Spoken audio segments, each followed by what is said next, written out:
Ambassador Vora कैसे define करते हैं? क्या भारत की फॉरेन पॉलिसी में कोई चेंज हुआ है एम्बेसडर वोरा, इजराइल फिलिस्तीन के मामले को लेकर और खासतौर पर 7 अक्टूबर की घटना को लेकर जिसे भारत ने आतंकवाद कहा है? मैं आपको जवाब दे देता हूँ। एक तो मेरी गुजारिश है, जो हमारे मेहमान हैं सर, पर्सनल अटैक मत करिएगा, हम लोग नहीं करते हैं सर। और जो जनरल सिन्हा साहब हैं sir, he is one of a very highly decorated soldier sir, बहुत जंग लड़ी है भारत के लिए। हम तो सलामती के लिए ऐसे सोल्जर्स की दुआ करते हैं sir. Please don't sir become sir. एक मिनट सर, आप खामोश हो जाइए, मैं नहीं बोल, मैं सर आप खामोश हो जाइए। अब मैं आपको बताना चाहता हूँ सर, सुन तो लीजिए, हम फॉरेन पॉलिसी पे किसी को कोई कंफ्यूजन ना हो, हम वो जो वर्ड्स कहे गए हैं, शब्द भारत विदेश मंत्रालय ने कहे हैं, उसका डेफिनेशन देख लेते हैं, उसके बाद आगे बढ़ेंगे।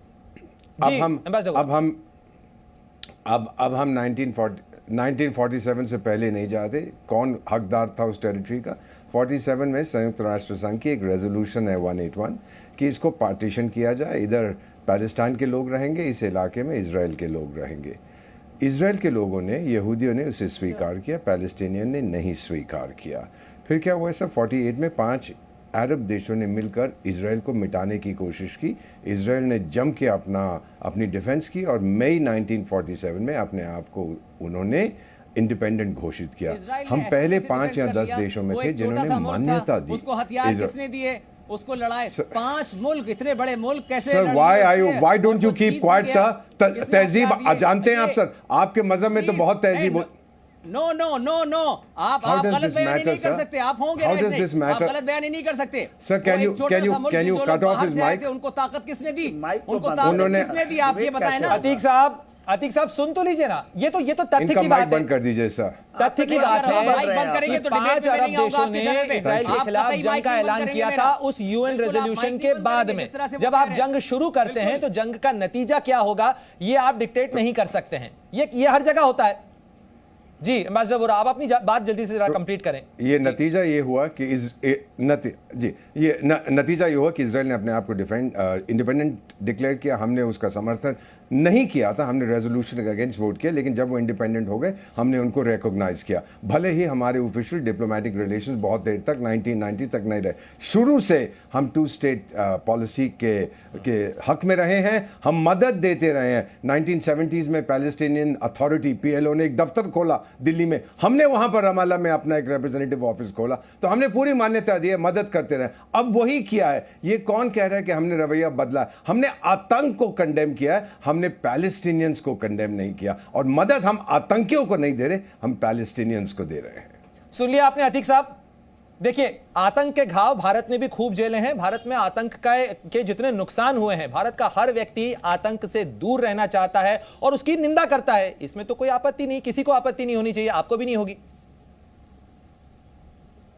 नहीं, बिल्कुल हम सब कह रहे हैं कि इजराइल आतंकवादी, हम तो उसकी निंदा करते हैं। हम तो कह रहे हैं ना, हमास आतंकी नहीं है, आतंक फैलाता रहा है, इजराइल आतंकी नहीं करता रहा है। हमास आतंकी है या नहीं है? 70 सालों से हमास आतंकी है या नहीं है? ये तो करता ही रहा है। और फलस्तीन के लोग हो गए ना उसका शिकार होते रहे। बात ही नहीं होगी। हम तो कह रहे हैं हर तरह की हिंसा जो है जायज नहीं है, उसको सही नहीं ठहराया जा सकता। और हमास के लिए जो आप बात कह रहे हैं, यूनाइटेड नेशन से कहिए ना। यूनाइटेड नेशन में प्रस्ताव आता है, गिर जाता है। आप बताएं, यूनाइटेड नेशन तो कहे ना सबसे पहले।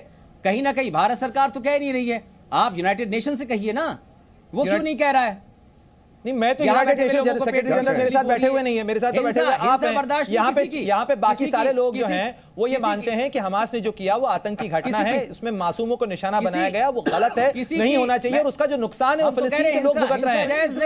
हिंसा जायज नहीं है, कान अगर नहीं साफ, हिंसा जायज नहीं है, मैं तो कह रहा हूं ना।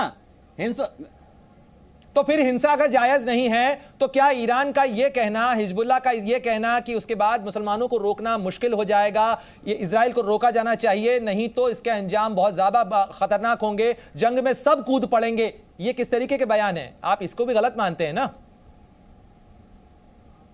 नहीं, इसमें गलत क्या है साहब? इसमें क्या गलत है? अगर वो उनका मसला तो यही है ना कि जंग नहीं होनी चाहिए, खूनजनी नहीं होना चाहिए, जुल्म नहीं होना चाहिए।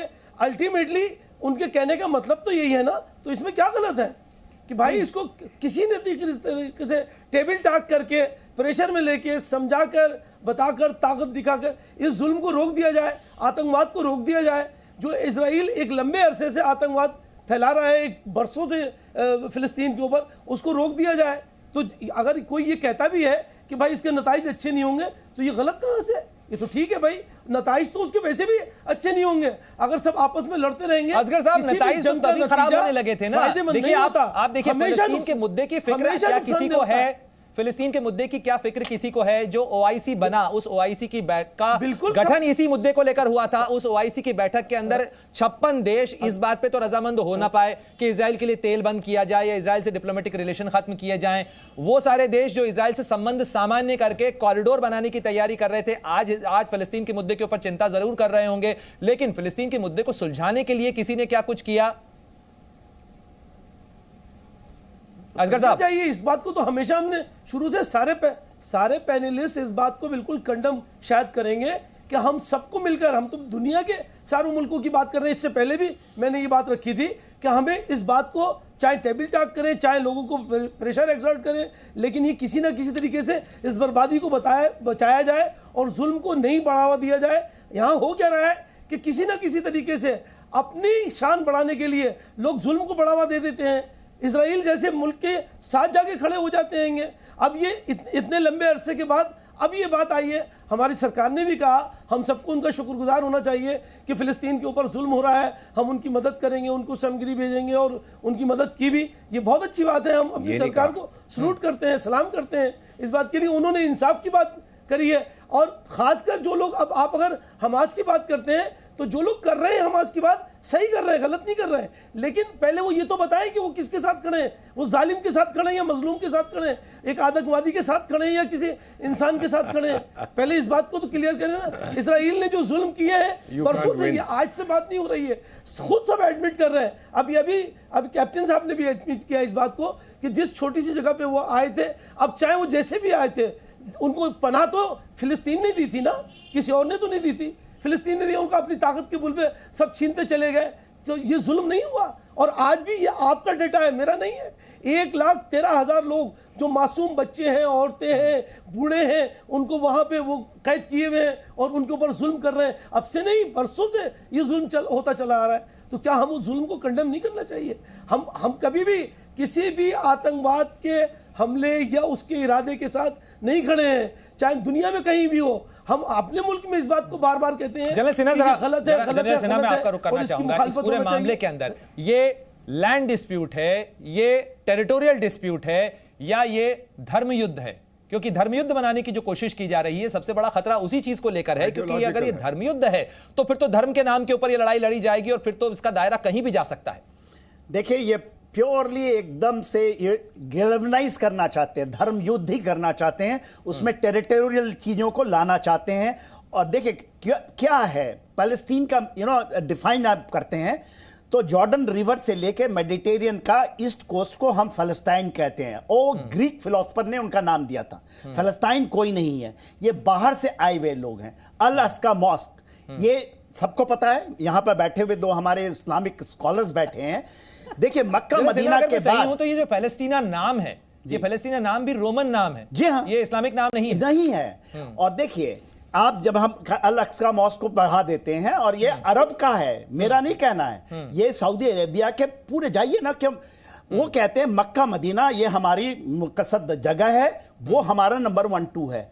ये जो अल अक्सा मॉस्क है, जो कि 60 साल बाद मोहम्मद साहब कभी विजिट ही नहीं किए, तो ये कहना कि हमारी सबसे मुक़द्दस जगह है ये, फिर कहते हैं कि नहीं तीसरी जगह है। वो उनका कहना है कि ये तो है ही नहीं, अल अस्का मॉस्क जहां पर ये बोलते हैं वहां है ही नहीं, ये तो वहां से 60 किलोमीटर दूर है। और ये मैं नहीं कह रहा हूं, ये जाके पढ़िए ना, ये नहीं पढ़ना चाहेंगे, ये चिल्लाएंगे, जोर से बोलेंगे। तो आज के दिन में जो बात नहीं है। अरे साहब, आप मुस्कुरा रहे हैं, मुस्कुरा के कुछ कहना।